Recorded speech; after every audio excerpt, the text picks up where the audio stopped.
Good to be with you. Let me begin with the economy, because that is going to be the #1 issue. Both sides agree in this campaign. And I want to show something that Douglas Holtz-Eakins, Senator McCain's top economic advisor, said just the other day about President Bush. The only thing that he shares in common with President Bush is the understanding of good tax policy. Sadly, it seems that's all President Bush understood in the economy. Senator Graham, that was one of the toughest shots by a McCain official yet against President Bush and his economic policy. So, setting aside climate change, which we've heard about, how will Senator McCain be different from President Bush on the economy in a way that makes a difference? Well, I think the main thing is he's going to be different than Senator Obama, because those are your two choices. I mean, this is not the Wharton Business School against the London School of Economics. You've got a liberal in Senator Obama who will repeal the Bush tax cuts that expire in 2011. The capital gains rates will go up. Dividend tax reductions will go down. The marginal rates will all go up. John will say keep the tax rates in place. He will be talking about energy independence. One way to help our economy is stop sending $450 billion overseas with oil prices this high. Look for oil and gas in our backyard. Find alternative energies to get away from fossil fuel consumption. And at the end of the day, stop spending. There's been nobody, include President Bush's biggest failure is not vetoing pork barrel spending. That is one of the big disappointments of President Bush. One of the big differences between Senator Obama, President Bush, and anybody else in Washington is that John McCain is going to bring a sense of fiscal discipline and energy to controlling spending you haven't seen in a while. Kerry, you heard it right there. It's taxes and spending. Well, if the wish were the father to the fact, Lindsey Graham would be a happy person right now, but that's all he's offered is a wish. The fact is that John McCain voted 95% of the time with George Bush last year, and 90% of the time with George Bush over the entire presidency. That's not a change. That's not reform. That's not a difference. And on the economy, it's profound for the American worker and people who are struggling today. Barack Obama wants to give every worker a $1,000 reduction in their taxes. So he's going to give a tax cut to the middle class and to people struggling to get into it. For people earning $50,000 or less who are retired, he's going to do no taxes for them, and he's going to pay for all of this and be fiscally responsible by not continuing the irresponsible Bush tax cuts that this nation at the high level cannot afford, George. And if you look at, John McCain said himself that he doesn't know anything about the economy. He said he's going to have a vice president who knows something about the economy in order to help him on it.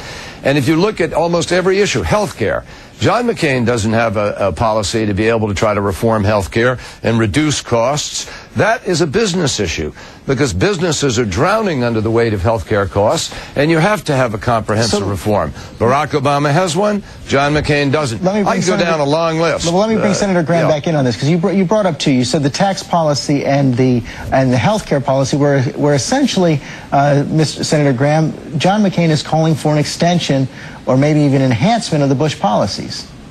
So that absolutely. He wants to lower corporate tax rates. We have the second highest corporate tax rate in the world, second only to Japan. John understands we live in a global economy. Not the effective rate, this redistributing wealth. Rate. You know, excuse me.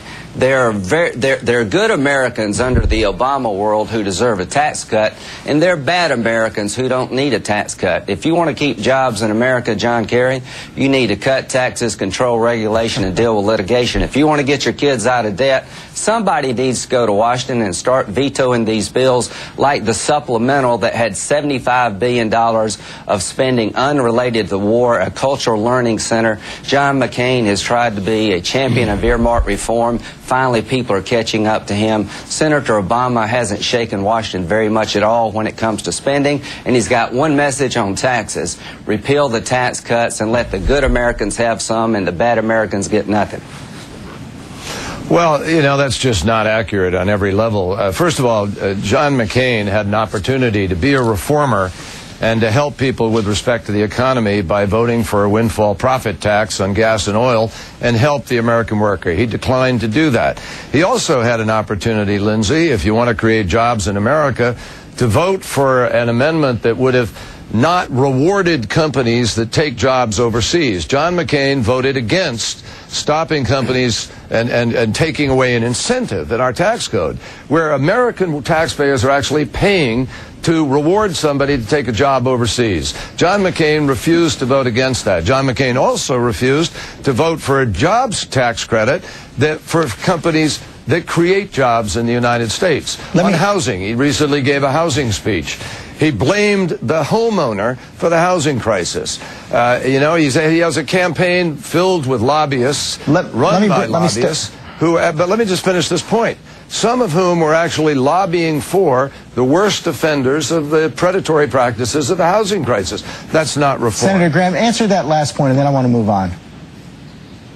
Well, the whole idea about this is going to be a good, honest debate to have. You've got one candidate out there who is going to repeal tax cuts that help millions of Americans. He's going to increase the marginal rates. We're trying to compete in a global economy. You got another candidate out there who's not going to allow us to explore for energy here in America. John McCain would allow offshore explorations if the states consent. You've got two different views of how to grow the economy in a global So a clear debate. You got a high tax guy and you got a cut the tax guy, and that'll be a simple choice. And I look forward to that is a clear debate. Let me move on.